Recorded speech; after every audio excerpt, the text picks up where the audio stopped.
Thank you. Assalamualaikum warahmatullahi wabarakatuh. Good morning.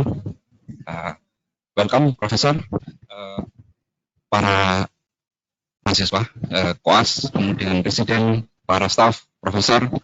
Hari ini kita mengadakan webinar, it's a webinar lecture, and joined by many centers of Obstetrics and Gynecology training and analysis. And now, it is our last day of your visit, or 5 days visit into Yogyakarta.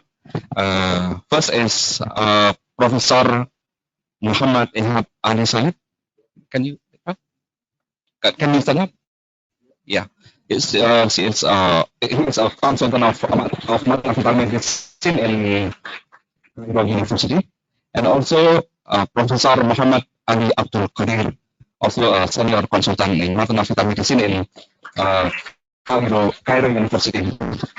And now, in the last day of their visit, we will have the lecture about the Placenta Accreta al-Mutawassita. Is right? Now it is time for you to have a lecture.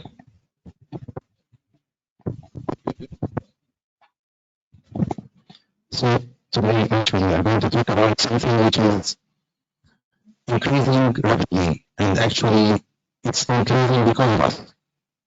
We would feel that Placenta Accreta in the last era was one of the very overwhelming and catastrophic problems. So I'm going to talk briefly about the whole subject, actually, not only sonographic overview.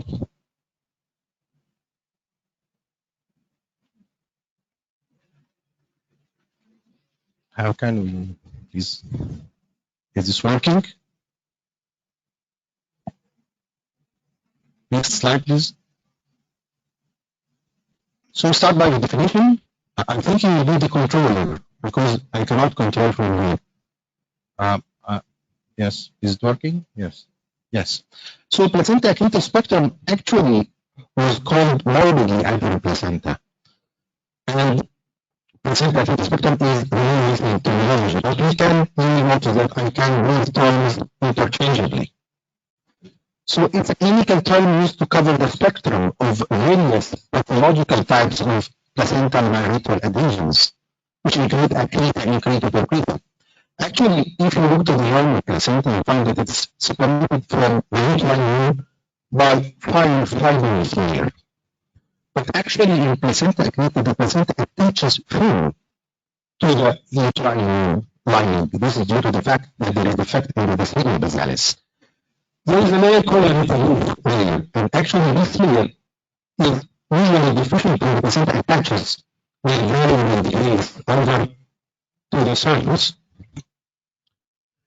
or the if it last makes the placenta invades much more deeply to reach either halfway through the uterine wall or even can penetrate totally through the uterine wall into the skeleton. Is it working? Okay. So can next like that. Okay. No. Oh. Pointer? Yes, thank you. Okay, thank you very much.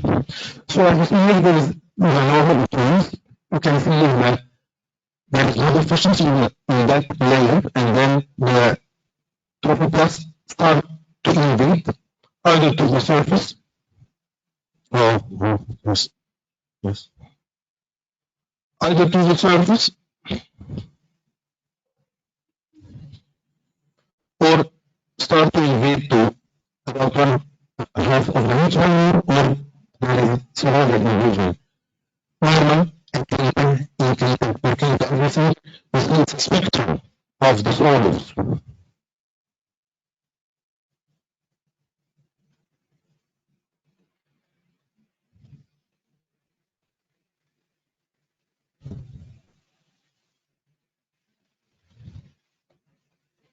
About the incidence, as you see, there is a worldwide rise of repeated cesarean delivery rate.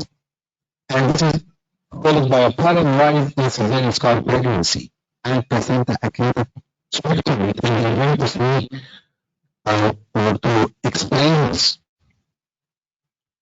The increase in from 1 to 4,000 in 1970s to 500 between 1982 and 2002. So, as you see, it's a market increase. Actually, the rate is expected to increase more because of the rise of severe sexual rate and because of other factors that are going to discuss later on, and it's an antigen problem. About the risk factor, one of the most important risk factors is previous severe section, plus placenta previa overlying the uterine skull. Increased number of previous severe sections was found to increase risk, and any previous uterine scar also increases the risk of a rectal scar, medical, etc. And even any placenta previa with no previous uterine surgery was found to share in the risk factors. The pathogenesis is important, and it will explain many important things, therefore I'm going to take some time in it. Actually, the condition might start by implantation of the embryo in a previous cesarean section scar. And this scar might be a linear scar, as you see, niche. And the niche, as you see here, is that effect. Look here. It might be a major shape effect or initial effect at the time of the previous scar. And actually, the condition starts by implantation of the embryo, and this implantation leads to severe section scar pregnancy. And as you see here, this is the case of cesarean section scar pregnancy. The sac became implanted at the site of previous cesarean section scar. And usually, this section scar will show the sac embedded in the myometrium and the scar. How you do this pregnancy by this second layer part of plaster material. So, cesarean section scar pregnancy occurs at the time of the scar, at the site of the scar, partly covered by myometrium and partly covered by scar tissue, and it might progress into two pathways. Either inward pathway, as you see here, and this is toward the uterine cavity, and such as cesarean scar pregnancy might progress to a viable birth, but with the risk of a life-threatening bleeding from morbidly adherent placenta. On the other side, the scar might go outwards. So this is the possible pathway of a cesarean pathways of cesarean section scar. If it goes outward toward the uterine wall, as you see, and the bladder, this type is more prone to rupture.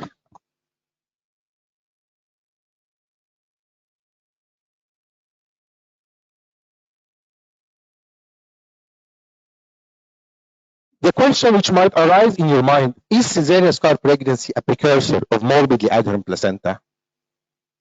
Actually, one of those who worked a lot, I don't know why. One of those who extensively worked in to try to answer that question was Timur Trich and his group. And as you look here, this was published in 2014 in the ultrasound of Obstetrics and Gynecology. Cesarean scar pregnancy and early placenta accreta share a common histology. As you see here, this is not working. Specimens were obtained from 37 cases of cesarean scar pregnancy and 21 cases of early placenta accreta, and they were examined by two pathologists, blinded to each other findings. And they found that pathological diagnosis was based on microscopic appearance.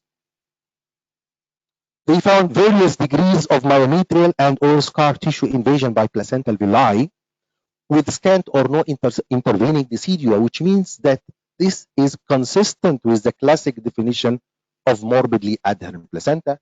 And their conclusion is that early placenta accreta and cesarean scar pregnancy are histopathologically indistinguishable and might represent different stages in the disease continuum, leading to morbidly adherent placenta in the third trimester.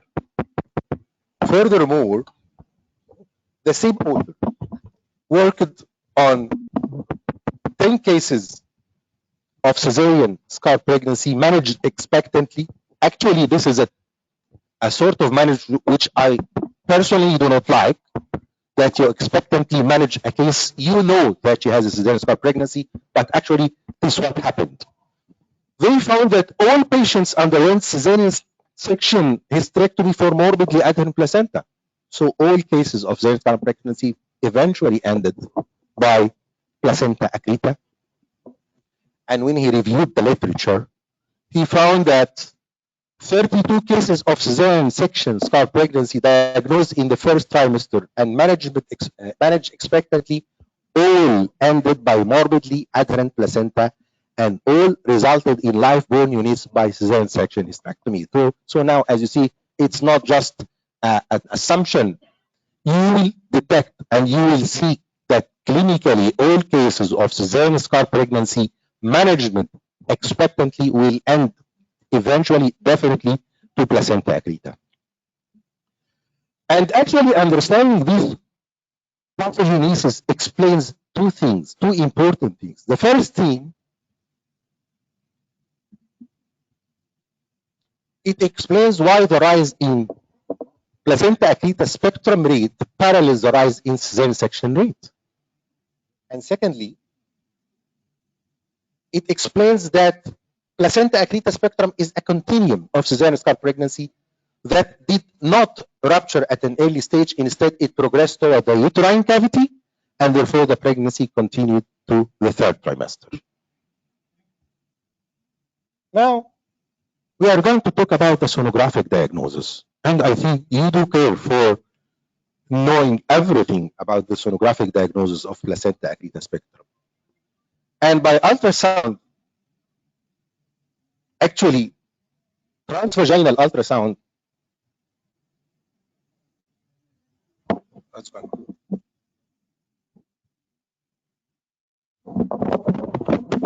I want next slide. Thank you.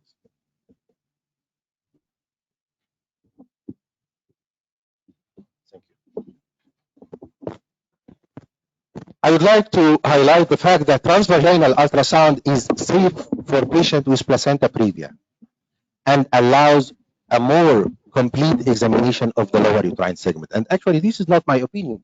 This is the opinion of the American College of Obstetrics and Gynecology, which have been published in issue number 529 in July 2012 and reaffirmed again in 2015. So we actually diagnose placenta accreta by transvaginal ultrasound. So in order to know how can I approach the diagnosis of placenta accreta, I should know how should a normal placenta look by ultrasound. And actually, the normal placenta, as you see, looks homogeneous, totally homogeneous. And you can see a normal myometrial clear space. As you see here, this is the myometrial clear space. And you can see vasculature inside the myometrial clear space, but you can see the bladder serosa is very smooth in relation, the uterine serosa is very smooth in relation to the urinary bladder. So we have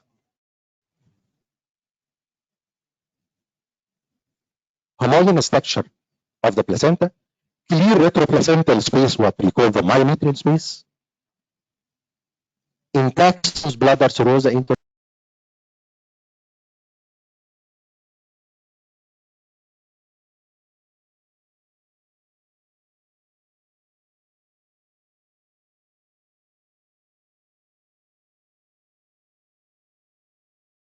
to approach more what do we mean by the myometrial clear space and why we call it myometrial clear space. As you see here, this is the placenta, the normal placenta, and this is the normal myometrium, and you will find that the myometrium is hypoechoic. It's expected that it is hypoechoic to the placenta because it is less dense and contains a lot of numerous large blood vessels. We all know that the blood, when it goes through the vessel, it is solucent, and therefore this space is the normal myometrial clear space. We usually found it hypoechoic in relation to the more dense placenta by ultrasound. And actually, as you see, the vascularity of the myometrial clear space is usually little vascularity. And this is the sonographic appearance of the placenta previa centralis without morbidly adherent placenta. Again, here is the placenta previa centralis, the cervix, here is the bladder, here is the myometrial clear space. Actually, I brought this in colors to see the myometrial clear space. This is the myometrial clear space, and this is the cervix, and this is the bladder, and this is the placenta. And this clear space should not measure less than 1 millimeter. If this is very narrowed to 1 millimeter, or the placenta becomes attached here to the bladder or the cervix or whatsoever, we call this placenta accreta. And I brought this from my cases to show you how, even in the real-time picture, you can see the blood flowing through the myometrial clear space, efficiently flowing. And this is a normal case in spite of the fact that this is placenta previa centralis. But when you analyze every part of the myometrial clear space, this is the static picture corresponding to this. When you analyze it, you will find that in every part of the myometrial clear space, there is no attachment. And this is our role as ultrasonographer. As you see here, I am doing transvaginal ultrasound. This is our role, to analyze every part of the myometrial clear space and be sure that there is no attachment, or at least areas less than 1 millimeter. Now, another fact you have to know, that grayscale ultrasound is so accurate in diagnosis of morbidly adherent placenta, with sensitivity, excellent sensitivity, 87%, and excellent specificity, 98%. So what are the sonographic criteria? I'm going to talk about the criteria which have been published by the American College of Obstetrics and Gynecology in the committee opinion number 529 in 2012, which has been reaffirmed again in 2015. And then we are going to show you multiple slides about these different criteria. First, loss of retroplacental myometrial clear space. Actually, this is the most important sonographic criterion. Number two, excessive irregularly shaped placental lacunae, which we call it vascular spaces within the placenta, giving the moth-eaten appearance. And protrusion of the placenta into the bladder, increased vascularity of uterine serosa, bladder interface. All of these I'm going to show you. Interruption of uterine serosa, bladder interface. And finally, irregular or chaotic placental vascularity with turbulent flow on Doppler ultrasound. This is the case of placenta accreta. Let us analyze what we have said. You can find thinning of the myometrium here. And then if you go, this is the retroplacental clear space. When you go upwards, there is thinning and thinning and thinning until there is loss of myometrial clear space here. You cannot see any sonoluscent or hypoechoic area between the placenta and the bladder serosa. And there is excessive placental lacunae producing the moth-eaten appearance, these hypoechoic irregular spaces within the placenta. And there is protrusion of the placenta into the bladder. You see this bulge of the placenta. This is one of the very important criteria, the bulge of placenta into the bladder, as you see here. And this is the normal appearance, to compare the normal appearance of the retroplacental clear space from cases of placenta accreta. Another case, you can see here all the criteria, almost all the criteria. Look to the marked bulge here. The marked bulge in the first picture, here is it. And the excessive vasculature at the bladder serosa interface. Let us review. Here, this is protrusion of the placenta into the bladder. And you can see here, there is interruption of uterine serosa. You cannot define well the uterine serosal bladder interface in that area. And here you can see the increased vascularity of uterine serosa bladder interface. And here is the chaotic irregular placental vascularity with turbulent flow by colored Doppler passing longitudinally throughout the placental substance. Now, about excessive placental lacunae, actually it was found to be a very good predictor of the occurrence of placenta previa later on. If you found early in pregnancy, as early as the first trimester, such a lacunae, This is the first trimester. The first picture, the second picture shows a placenta in the third trimester, and this corresponding to the homogeneous appearance of the placenta, one of the criteria of placental lacunae giving the actually the presence of such lacunae at 15 to 12 weeks of gestation producing such a Swiss cheese appearance has been shown to be the most ultrasound sign of placenta accreta. As you see here, another case showing excessive irregular shaped placental lacunae with the moth-eaten appearance, and the vascularity is excessive. But what about this case? Is this placenta accreta? Let us review. Here, do you find any changes? This is the placenta, this is the retroplacental clear space. And again, here is the myometrial halo. You can see the retroplacental clear space. Is there vasculature inside the placenta? Is there by Doppler excessive irregularity outside or inside the bladder serosal interface? Is this a case of placenta accreta? How do you see it? Isn't this accreta?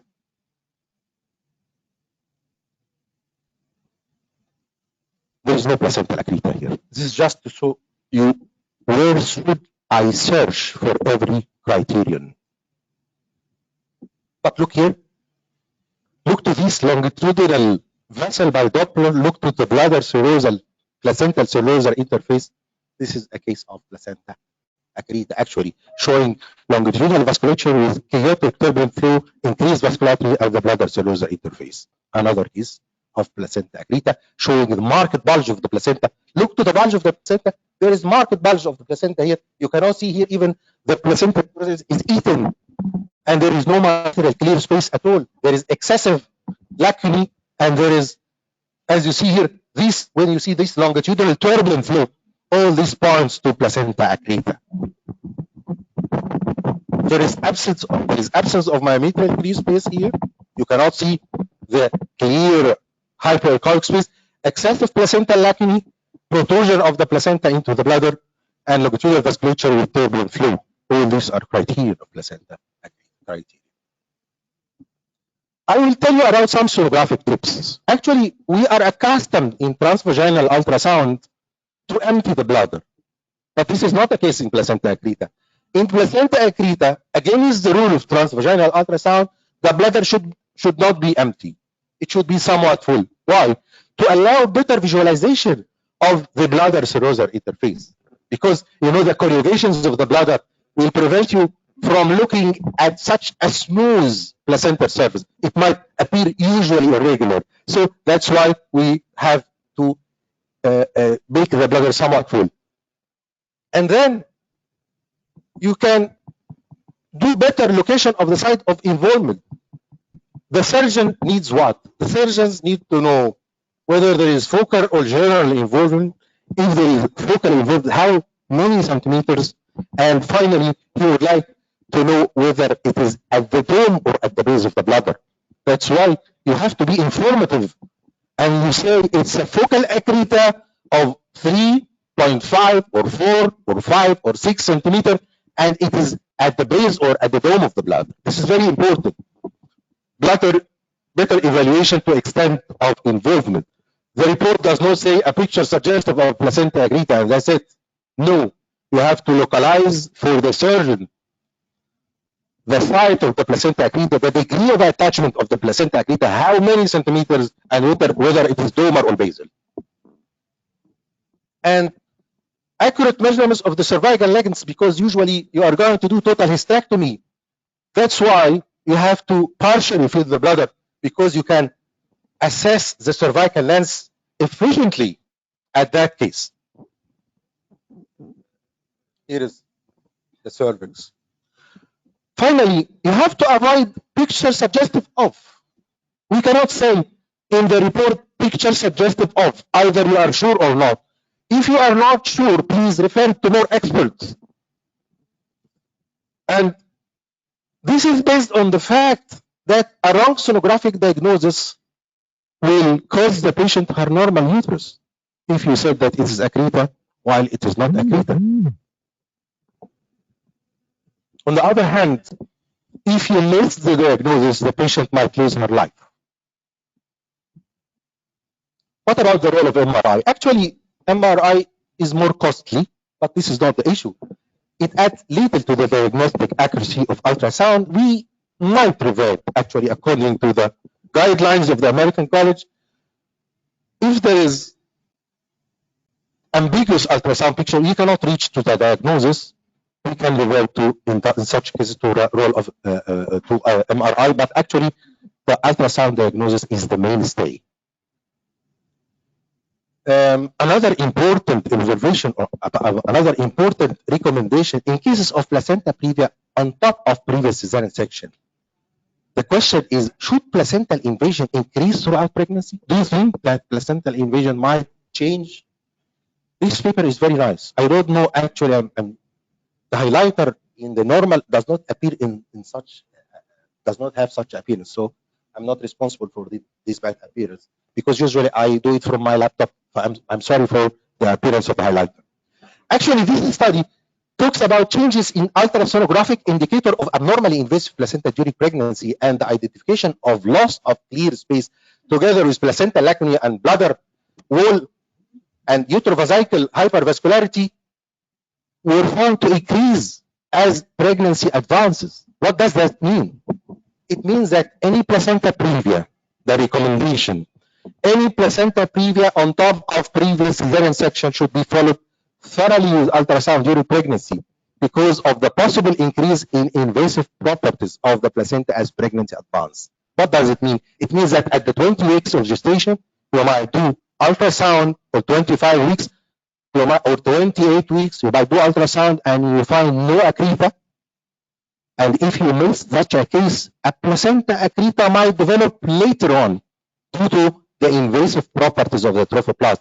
So in such cases, please, if you found a placenta previa centralis on top of previous cesarean section, you have to follow the case till the end of pregnancy. My recommendation, I usually do ultrasound in placenta previa centralis, previous cesarean section. I tell the doctor, I would like to see the case 2 weeks before delivery in order to be sure whether invasive properties has changed the appearance of the placenta into accreta or not.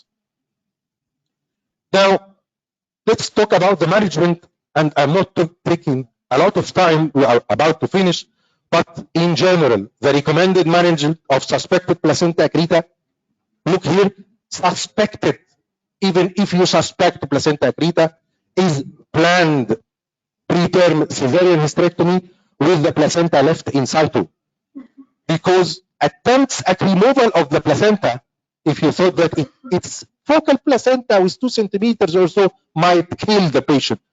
We have seen a catastrophic fetal bleeding on table. If you try to attempt, you might say, I did it before, and no problem happened. But actually, this has been based on evidence. There are multiple studies which prove that if you found focal accreta and you try to remove it, the patient might die on table. That's why this is our adoption in Kasr Al-Einy. We do planned hysterectomy, and we leave the placenta until the hysterectomy is done. In general, the recommended management of suspected placenta accreta is planned preterm cesarean hysterectomy with the placenta left in situ, because attempts at removal of placenta is with significant hemorrhagic morbidity. So what is the other scenario?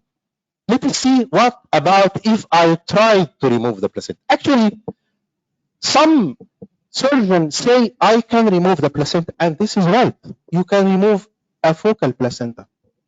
But look, this case came to my center, and this case she was accreta at 21 weeks. Patient was 23 years with previous 1 cesarean section, 1 living child with rupture of membrane and green liquor, and she begged her doctor.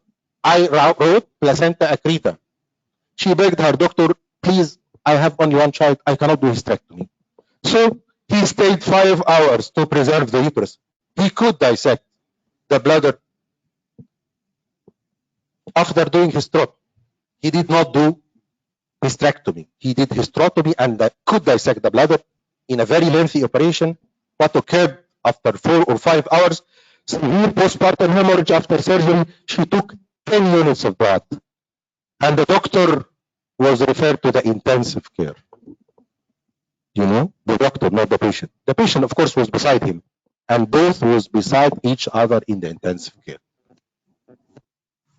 Therefore, the recommendation is based on that fact. Even after successful surgical removal of focal placenta accreta, there might be unexpectedly catastrophic postpartum hemorrhage. You might say, I did everything is okay, I dissected the placenta, be cautious, because she might have a lethal postpartum hemorrhage. And therefore, this was the recommendation. The recommended management of suspected placenta accreta by the American College is planned preterm cesarean hysterectomy with the placenta left inside.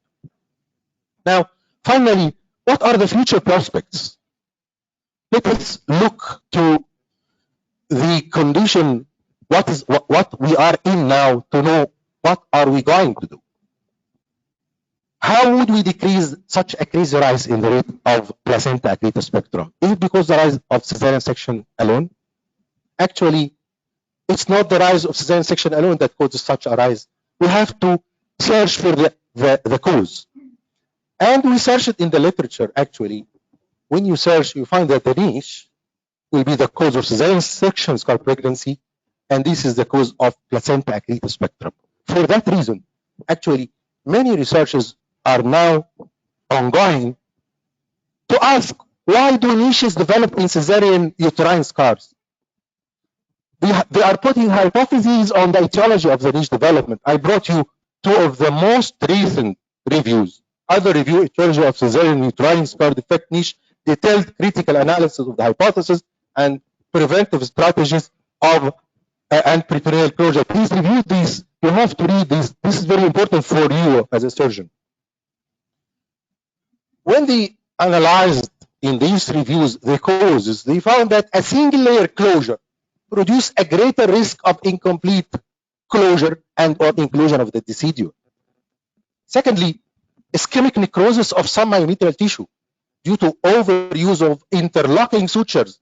You know, some surgeons they like very much doing interlocking sutures, and you find it apparently looks very nice, but it will cause ischemia, and this might be a nidus for development of the niche. And thirdly, retraction of adhesions between the scar and abdominal wall might impair wound healing. Others have worked on the relationship between uterine sutures during cesarean section and the development of placenta accreta spectrum in subsequent pregnancy. This is a case control study which have been published in the British Journal of Obstetrics and Gynecology discussing this issue. And I'm going to summarize finally in this last slide the surgical guidelines and recommendations. Actually, the most important hypothetical causes of the niche are incomplete closure, ischemic necrosis due to interlocking suture, and inclusion of deciduum and adhesions. So, the cut myometrial edges, unless very thin from previous cesarean sections, actually is recommended or best sutured in 2 layers of non-locking continuous sutures without undue tightness and minimal inclusion of the deciduum. You know, in the past, in the classical cesarean section we used, when I was doing cesarean section in the early 80s, I was closing, and all of us were closing with less, with more primitive suture, the catgut, and we have never seen a niche. We were closing classically, anatomically in 2 layers. We did not include the decidua in the first layer, and this encouraged us to take the second layer efficiently, and then we close the visceral peritone and parietal peritone. We have never heard about such a niche. The niche is in the last 10 years or so. Bleeding points at cesarean section should be closed by figure of 8. You should not do undue sutures at bleeding point, figure of 8 or simple sutures. And closure of the uterovesical pouch of the peritoneum, you have to close it. You have to close it simply with 1 or 2 interrupted sutures, no more. You should not, because I know that some doctors take 1 layer, and I know that they take the full thickness. To compensate for he is afraid that he might, in the 1 layer, he might not take everything, he might not close well, so he take it deeply. Inevitably, he will include the decidua because he is not doing a second layer. And therefore, some take it with the whole layer and take it the visceral peritone with it. So the recommendation is to close. You have to close the uterovesical pouch, and finally you have to close the parietal peritoneum. This might decrease adhesions in general. Actually, finally, I would like to say that it is our role toward the society to decrease what we have iatrogenically made. And in my opinion, and opinion of many authors, that returning to the past, returning to the anatomical repair is the best achievement that we can do to decrease the rate of placenta accreta. And conclusions are the placenta accreta spectrum should be diagnosed by the most expert sonographer. Since the agreed management is a planned hysterectomy, the penalty of wrong diagnosis is loss of a normal uterus. On the other hand, misdiagnosis might cost the patient her life due to massive hemorrhage. The most important sonographic criteria are loss of retroplacental myometric clear space, extensive placental lacunae producing moth-eaten appearance, protrusion of placenta into the bladder, excessive irregular placental vascularity by color Doppler. Classical anatomical closure of cesarean section might decrease the risk of niche formation, which might be the nidus for placenta accreta spectrum in subsequent pregnancies. Thank you very much.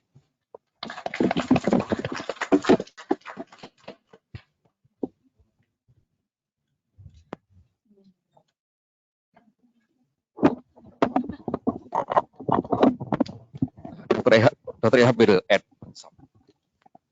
Thank you, Professor. Thank you, Professor Mohamed Ali, for this presentation. At the end, I want to stress on two things. Number one, there is no sonographic report saying this may be suggestive or placenta accreta. If you are not diagnosed placenta accreta, please refer the case, as Professor Mohamed said, to one expert of ultrasonography. You must write it is placenta accreta or it is not placenta accreta, because surgical management will differ completely. Number one. Number two, if you diagnose placenta accreta, please make your decision to do cesarean section hysterectomy. Don't try to remove the placenta. The problem in removal of the placenta is not in the blood loss, but in the rate of the blood loss. Even if you're preparing 10 units of blood, you cannot compensate for the rapid loss of blood during removal of the placenta. The patient may lose 1 liter per minute. How can you push 1 liter per minute in her veins with blood? You cannot do this. The problem lies in the rate of loss of the blood. So please, this is our policy in Cairo University. We try to remove the placenta over 6 months or 1 year, and the morbidity and mortality rate was very high. So our policy, if you are sure of placenta accreta, by sonographer report, you have to do cesarean hysterectomy. Cesarean hysterectomy, because as I told you, the rate of blood loss is very rapid, and you will lose the mother on table. Thank you very much. Okay. Thank you very much. Yes, we are sorry for the little problems, but your lecture is still very great. Okay. We have a new idea of your lecture than before lectures about the placenta accreta, especially about the role of the technique of the suture in cesarean section, about the next niche formation. Okay. Sorry.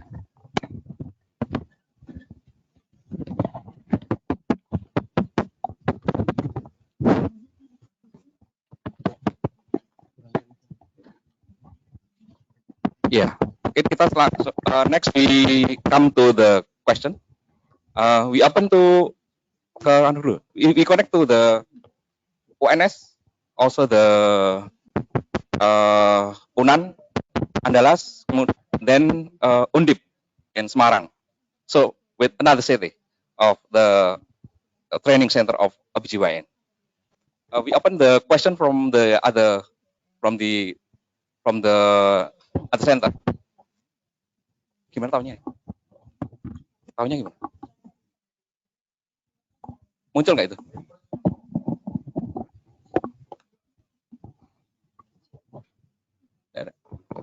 Yeah, we read. Okay. Okay. Any question from this room, please? Yeah, Dr. Pamela.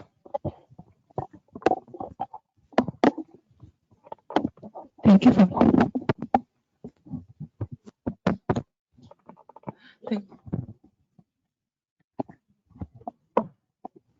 thank you for the presentation, very good presentation. I want to ask about how we can prevent the development of cesarean pregnancy, scare pregnancy to placenta accreta.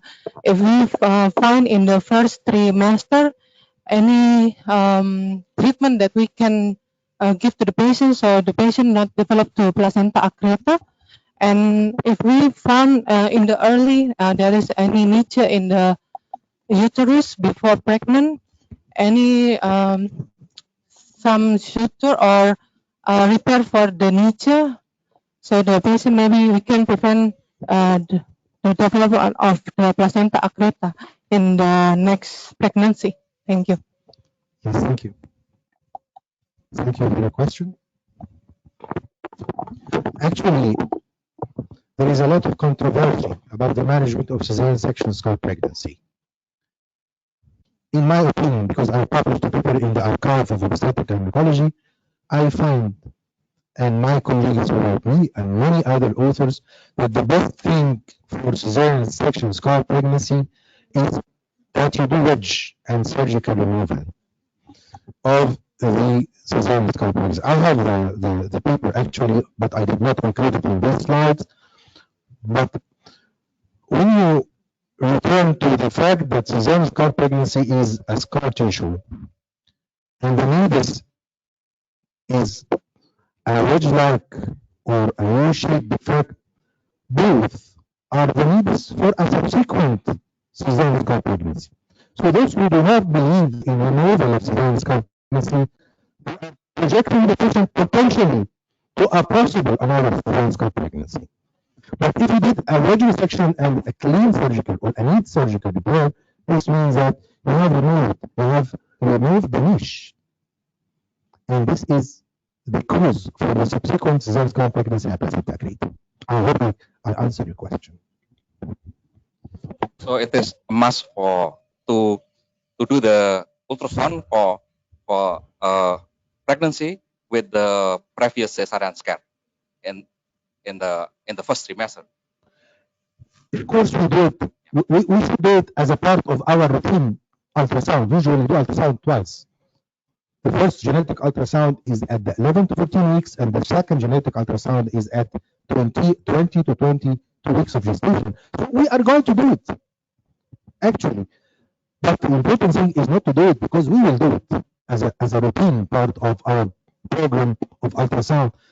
It's just to look to the scar and to look to the placenta. So it is part of our routine ultrasound in the first trimester. It's part of our routine ultrasound is to look at the placenta, and if we suspect, if we find placenta lacunae or excessive placenta lacunae or any one of the criteria that I've seen, we have to follow the patient at the last trimester. Does that answer your question, Dr. Pramila? Yes. Other question, please? Other question? No? Mas? Sudah ada di ada di itu nggak belum? Dari center line? Ada pertanyaan nggak? Belum ada? Mungkin kami persilakan dari Oke Umum. Halo, selamat pagi. Yeah. Okay. Oh, yeah.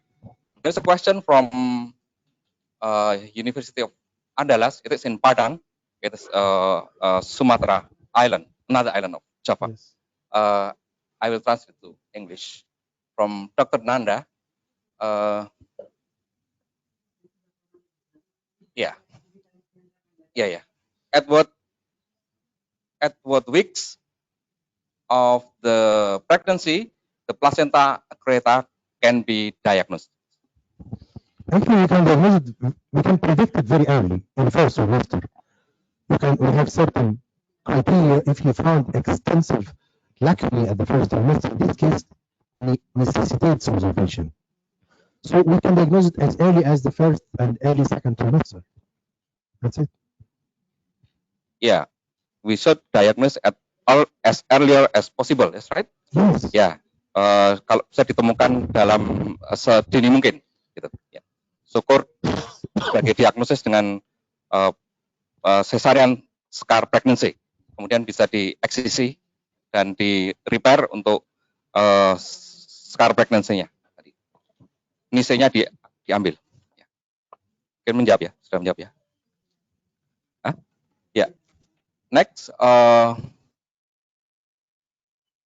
at what gestational age the placenta accreta should be terminated if it come to the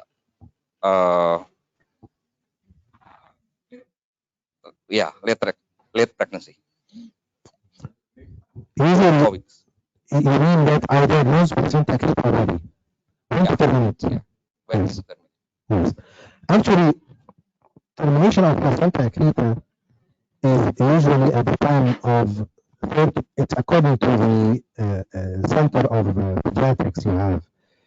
It should be terminated as early as 34 weeks of pregnancy. And in the United States now they can terminate starting from 32 weeks if they are going to do conservative. Because you know there is a line that you might conserve.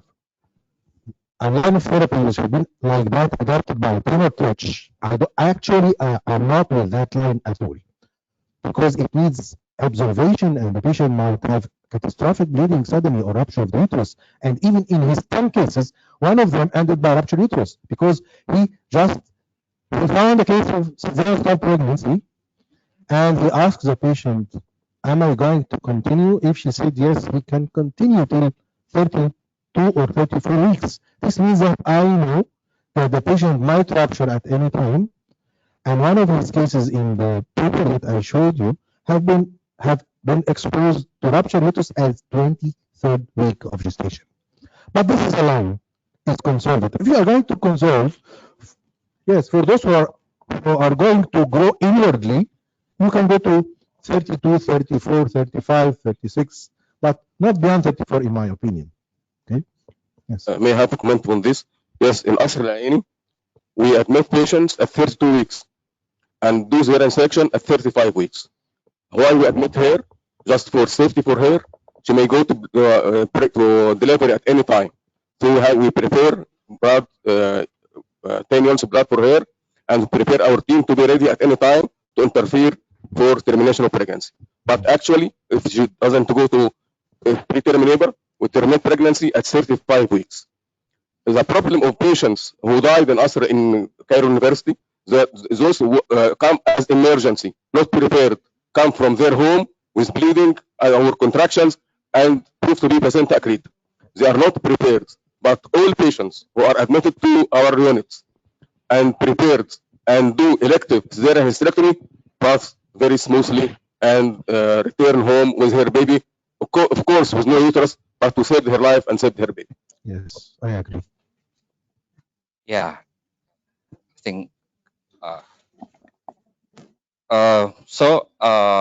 it's depend on what the neonatal capability of care of the newborn, I think. Yes. And jadi beliau menyarankan untuk sesuai dengan kapasitas dari ini neonatalnya, ya. Dari departemen neonatologinya kemampuannya bagaimana? Kalau bisa, beliau menyebutnya 34 ya tadi pertama ya, 34. Kalau bisa 32 gitu. Tapi mungkin di sini 37 selama ini karena lebih lanjut, lebih baik untuk outcome perinatalnya, mungkin demikian. So we plan for delivering the baby at 37. It is too late for you, I think. Yeah, 37 placenta accreta. Yeah. But we thank you. We will consider about the earlier one. Yeah. Okay. But my contact is in a neonatology center, of course. Yes. If they say let it earlier, it's okay. They can say we cannot make the baby at such 37 weeks. If they cannot, so it's better we are, yes. Yeah. Yes. Okay. kita sapa dari UNS, dari Padang, Andalas, mungkin ada pertanyaan, silakan. Undip, dari Undip Semarang, mungkin ada?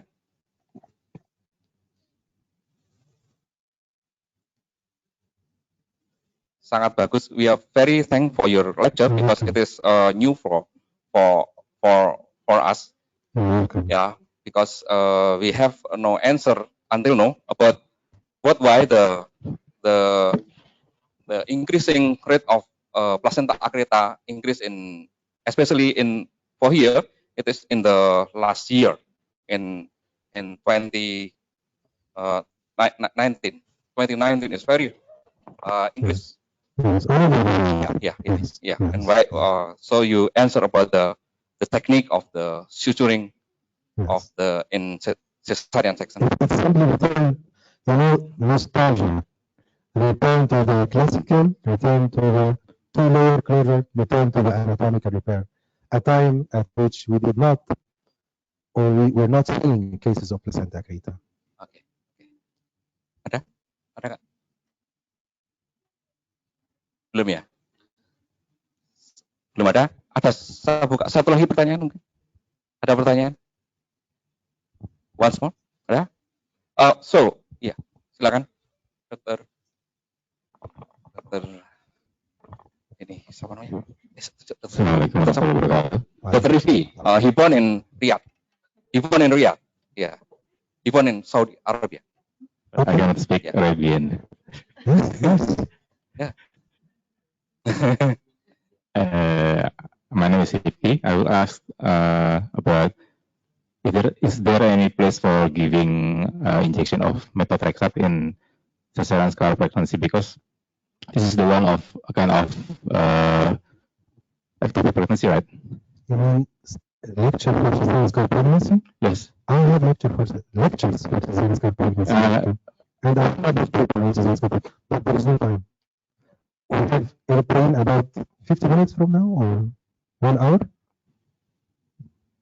Maybe next time when we come to Indonesia, we will talk about we can surgical emergencies. Giving methotrexate. Is there any place Yes. for the No. Please, I'll tell you the story. In cesarean scar pregnancy, you are dealing with a closed space. Therefore, you are going to kill the baby and produce death, necrotic tissue within a closed space. You give methotrexate pregnancy in tubal pregnancy because you have an opening, so the necrotic tissue will get out into the peritoneum. But here, you are closing on a necrotic tissue. This has been found to induce vasoactive substances. And there is a classification done by one of the Chinese. I have that classification. He classified the shape. If you review the shape by ultrasound of a case which received methotrexate, you will find that it produced a very ugly, very large size granulation tissue, which might extend for a year. The patient might have severe pain. The patient might have irregular bleeding, and she might do hysterectomy up to 1 year. And this is not my word. This is what the literature say. The literature say that you might find a sort of complaint of the patient leading to hysterectomy up to 1 year after giving a methotrexate. So please don't give methotrexate in cases of cesarean scar pregnancy. Answering your question? Some others can give methotrexate after they remove the sac. What is the content of the sac? You can, but this needs very efficient surgeon in doing the transvaginal approach, removing the contents totally. And this is not a methotrexate treatment. This is a completion for what he did after removing the contents of the sac. Okay. Yeah. Okay. So, yes. Other questions, sir? Yeah. Okay. Thank you, Dr. Ali is happy to answer your question. Pramila.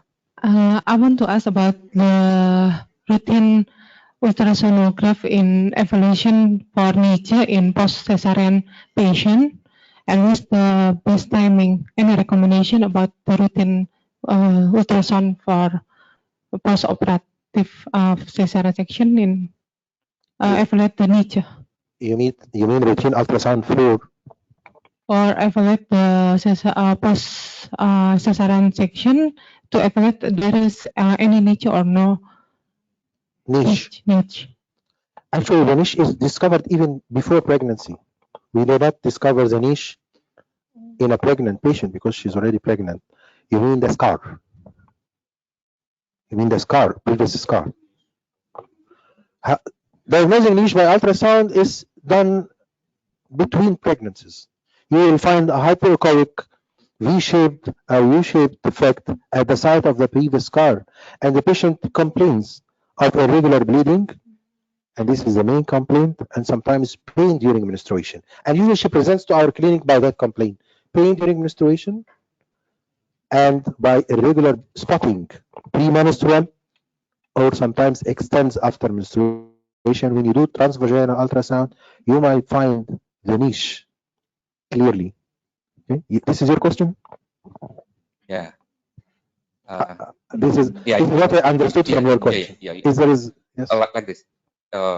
Niche can be found at as routine examination in pregnancy. The first trimester. Okay, might be at 11 weeks, right? Yeah. And before even you can see it actually. That before pregnancy you should find the niche. But if you are talking about the scar itself, the integrity of the scar, yeah, this is your question. I don't believe in the integrity of the scar ultrasound. Ultrasound has no role because many things, even some clinicians send to me, please, I would like to evaluate the integrity of the scar. Actually, a lot of people I pass by, I supervised two of colleagues. I was a supervisor about the integrity of the scar, how to evaluate the scar thickness, whether 3 millimeter or cut line 4 millimeter, 5 millimeter. I don't believe in that. Actually, because I might say in my report that the scar is okay, but what about labor? The integrity of the scar, is it ultrasound only or ultrasound plus other things, plus the resilience of the tissue? I might say in my report everything is okay and the patient ruptured simply because she has very strong uterine contractions. Again, it's a non-resilient scar. That's why I do not believe in the ultrasound as a factor that can be used for scar tissue. Kill it. Oh, okay. Cockroach. Yes. Our friend. He's going to move around. Yes. So if you find the niche between pregnancy, what do you do? Niche we can find between pregnancies. Yes. What yes, do you do? Sure. What you do if you find? If you found the niche between pregnancy, actually some of the hysteroscopists, as this is not my specialty, but some of the hysteroscopists try to find solution to do it by hysteroscope or by other surgery. Actually, I'm not in depth in that subject. Okay. There is a paper talking about the treatment of the niche in patients who are infertile. They did 10 cases by hysteroscopic refreshment of the edges. They took a throat hysteroscope, they cut the edges and leave it to heal alone.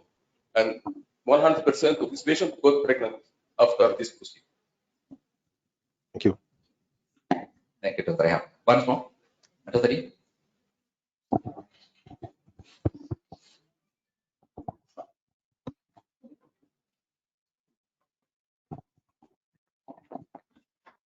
Thank you for the interesting presentation. I want to ask about prevention of placenta accreta spectrum to our patient. This is about the technique of cesarean section. Maybe is it any special technique to do cesarean section to prevent the development of placenta spectrum or not? Like when we have to suture the myometrium, is it we should do one layer or two layers to prevent it? Thank you. Thank you very much. This is a very nice question, but this subject is very controversial. And I attended a lot of congresses. Some are defender for a single layer and say it's marvelous, we have never seen. And some who defends not closure of the parietal periton say we do not close the parietal periton and nothing occurs. And even many are working now from the reviews that I have read. I do believe, I'm not going to put something which force, but I'm talking about my opinion and the opinion of other authors. I am with those authors who believe that the anatomical repair is the best repair. And that, as you see the hypotheses, these reviews have taken years that I'll show you, and they are very advanced. One of them in 2015, the other in 2018. These reviews says that the single leg closure will force the surgeon to do it strongly because you are afraid you cannot avoid the procedure in a single layer. But if you are going to do 2 layers, you might avoid it in the first layer because you are sure that you will have a secondary augmenting layer. So a single layer closure, in my opinion, is one of the causes. And secondly, the retraction of the wound and the interlocking sutures, these are very ischemic, and this might be, some surgeons prefer to take all the layer by interlocking sutures. I don't know whether you do that or no, but actually this is one of the causes of ischemia that might hypothetically cause a niche later on. So if you follow anatomical repair as we did in the past, you might not see the niche. Okay. Okay. What? Oh, okay. I think the time is up. I hope yes. We can catch the aeroplane. Can I summarize your lecture? Yes, okay. sure. We can diagnose the placenta accreta if we find the abundant lacuna, and then the thinning of the myometrium, and then loss of the clear zone, and also the turbulence of the blood flow, and from bridging vessel from the vesica and to the placenta, right? Yes. Yeah. Okay. And so it might be the possible of cause, or we can prevent if we review our technique of suturing in the cesarean section. Finally, I might think about, if you would like to do a paper, it will be very nice research. You might put 100 cases of multiple time, 100 cases of single closure, and you see the fate within the next pregnancies versus 100 cases of anatomical closure, and you compare both, and you see whether the cases with one single layer closure have been associated with a further rate of niche and placenta cesarean scar pregnancy or not versus the other anatomical cases. This might be very nice work. Actually, it might take years because we are going to wait for the next pregnancy, but it will be very nice work. Okay. Thank you, Professor. You're welcome. We have applause for Professor Ali? Thank you very much.